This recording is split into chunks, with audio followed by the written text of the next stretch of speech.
Hello students, this is very important video for class 10th and I have started this MCQ marathon class 10 mathematics.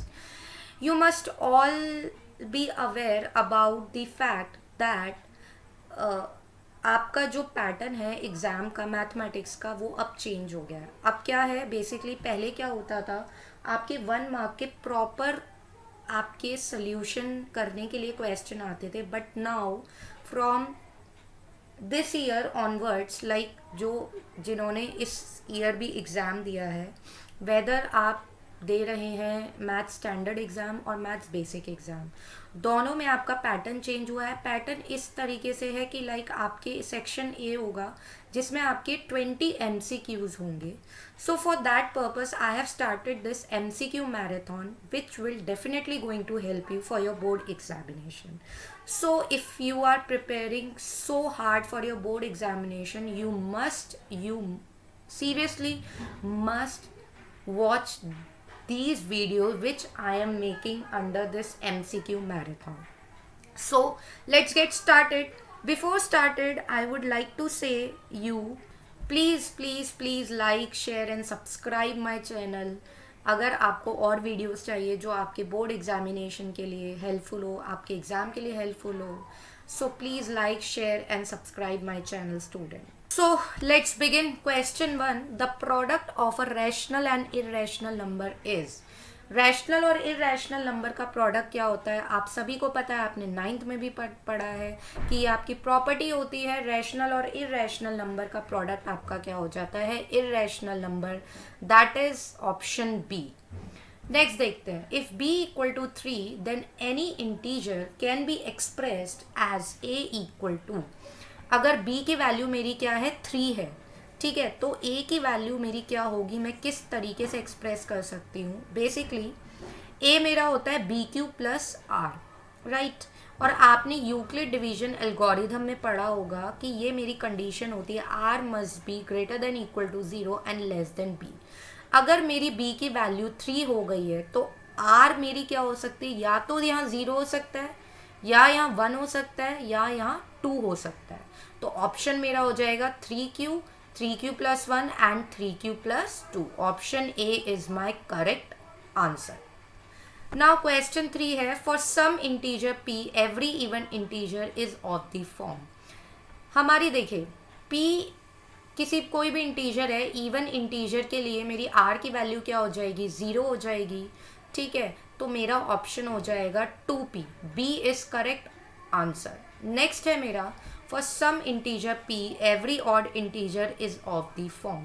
अब यहाँ पे odd integer है, यहाँ पे even था तो r I have taken 0, यहाँ पे odd है तो r will be 1.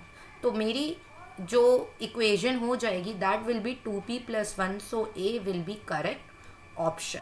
Next question. If the HCF of 408 and 1032 is expressible in the form 1032 into 2 plus 408 into p, then the value of p is. See, no need to worry about it. This is very simple question because जब आप Euclid division lemma apply करेंगे तो first ये first step है आपका जिसमें आपका क्या हो जाएगा बेसिकली HCF इन दोनों का 24 गिवन है, तो that will be 1032 into 2 plus 408 into -5. यहाँ पर जो आएगा ना आपका वो क्या आ जाएगा, आपका क्या आ जाएगा, -5 आ जाएगा. जब आप स्टेप्स सॉल्व करेंगे एल्गोरिदम के, जैसे आप HCF सॉल्व करते हो, तो ये फर्स्ट स्टेप में आपका आ जाएगा -5.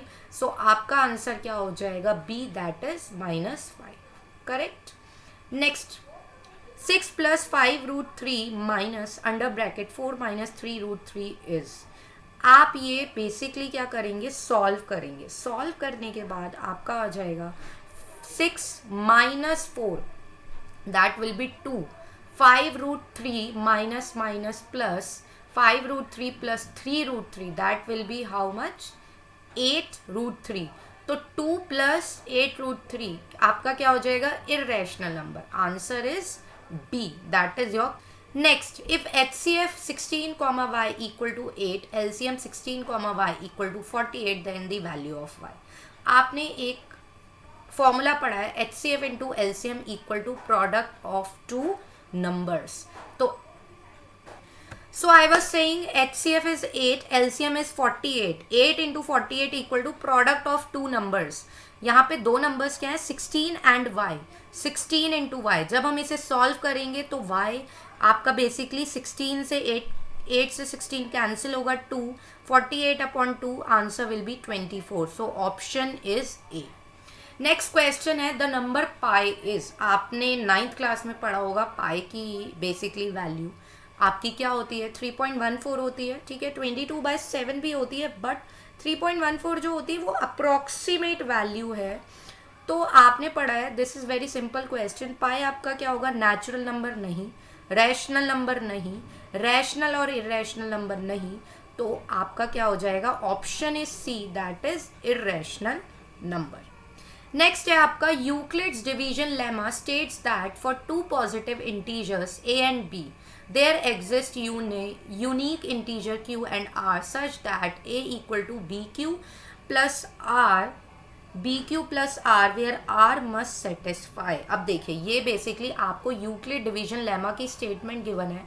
मैंने आपको पहले क्वेश्चंस में भी बताया थी कंडीशन क्या होती है आपकी, ये वाली कंडीशन होती है, r must be greater than equal to 0 and less than b. तो ऑप्शन मेरा क्या सही हो जाएगा, D. Next question, for positive integers a and 3 there exist unique integer q and r such that a equal to 3q plus r where r must satisfy. a equal to 3q plus r, a equal to bq plus r. b की value हमारी क्या हो गई, 3 हो गई. हमने अभी यहाँ पे स्टेटमेंट अपने कंडीशन पढ़ी थी, r must be greater than equal to 0 and less than b. तो b यहाँ पर मेरा क्या हो गया, 3 हो गया. तो यहाँ पर क्या कंडीशन हो जाएगी, ये r must be greater than equal to 3 and less than 3. तो c will be my correct option. So students, ये थे कुछ MCQ चैप्टर 1 के. कुछ और MCQs भी मैं लाऊंगी. I will be covering up each and every chapters MCQ. I hope you understood each and every MCQ. Please इसे देखने के बाद एक और बार रिवाइज कर लेना, क्योंकि एग्ज़ाम में आपके बहुत बहुत बहुत इम्पॉर्टेंट है. 20 क्वेश्चंस आपके MCQ होंगे.